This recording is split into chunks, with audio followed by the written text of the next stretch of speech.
Со намера да помогнат во намалувањето на нивото на корупција и да се погрижат за нормално и транспарентно работење на државните институции. Вработените во Институтот за демократија Societas Civilis неодамна креира алатката Реагирај, кој има за цел да ги препознае главните проблеми на граѓаните и истите да ги адресира до надлежните државни институции кои би помогнале во решавањето на нивниот проблем. Идејата, како што велат, потекнала од тоа што граѓаните не се доволно информирани за тоа преку кој канал и на кој начин да се обратат за својот проблем до државните институции. Па за да им се помогне во целиот тој процес, креирана е латката која лесно, практично и директно ќе ги пренасочи до државните институции, реагирајќи за нивниот проблем. Во суштина, демократијата предпоставува дека вие имате активни граѓани кои што го искажуваат својот став и учествуваат во креирањето на јавните политики.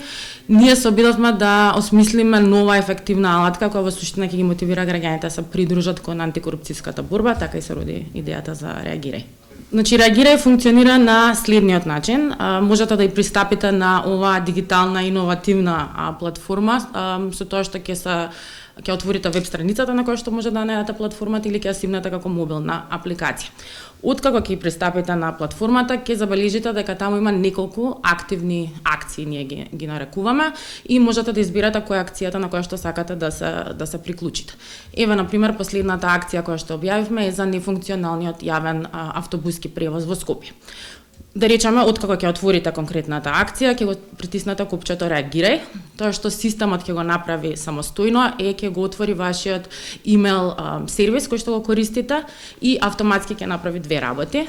Првата работа што ќе направи е ќе генерира имейл содржина, која што во суштина накратко го објаснува проблемот и понатаму во вториот дел дава некој предлог решенија кои што ги бараме за да се реши конкретниот проблем, и втората работа која што ќе направи самата апликација ќе генерира имейл контакти од надлежни институции кои што можат да постапат за решавање на конкретниот проблем. Па така да во случајот со нефункционалниот јавен автобуски превоз, нашиот предлог е да ги испратите овие мејлови до, да речеме, градоначалничката на град Скопје, кабинетот на премиерот, понатаму раководството на јавното сообраќајно претпријатие, вклучително и директорот, како и советниците во Советот на град Скопје.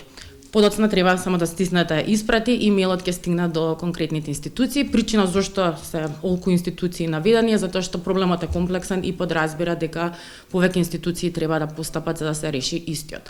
Во случајот со јавниот автобуски превоз, веќе 5000 граѓани покажаа интерес за оваа акција, голем дел од нив и испратија мејл до наведените институции.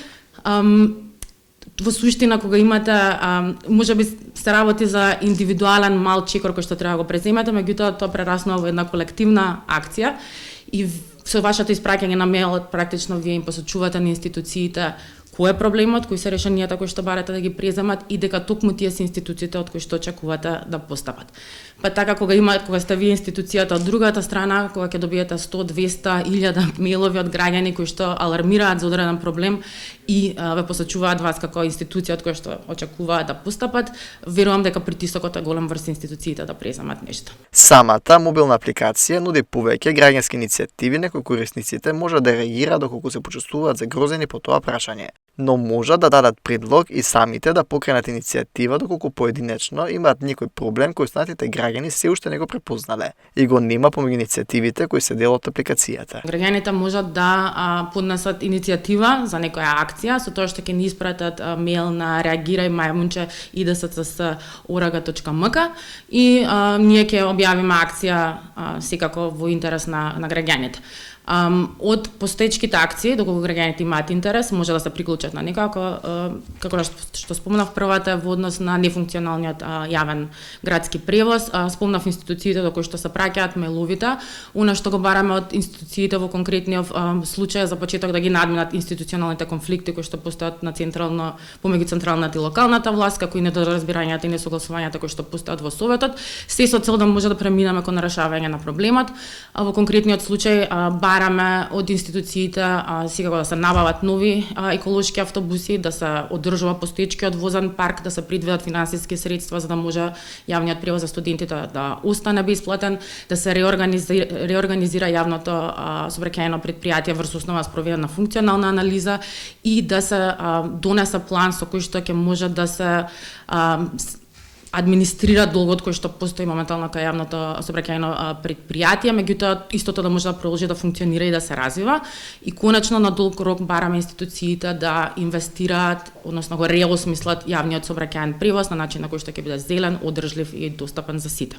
Следна акција на кој што исто така може да се приклучат е барање да се воведат правила и процедури за дел од јавните набавки во училиштата кои во моментот не подложат на такви правила и процедури, кои што се однесуваат на набавки за ужина, за униформи, за фотографирање.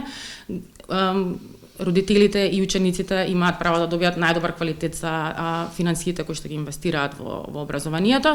И конечно последната акција на која што во моментов активна се однесува на нефункционалниот систем за кризен менеджмент кој што секое лето гледаме како потврла при започнување на сезоната на пожари.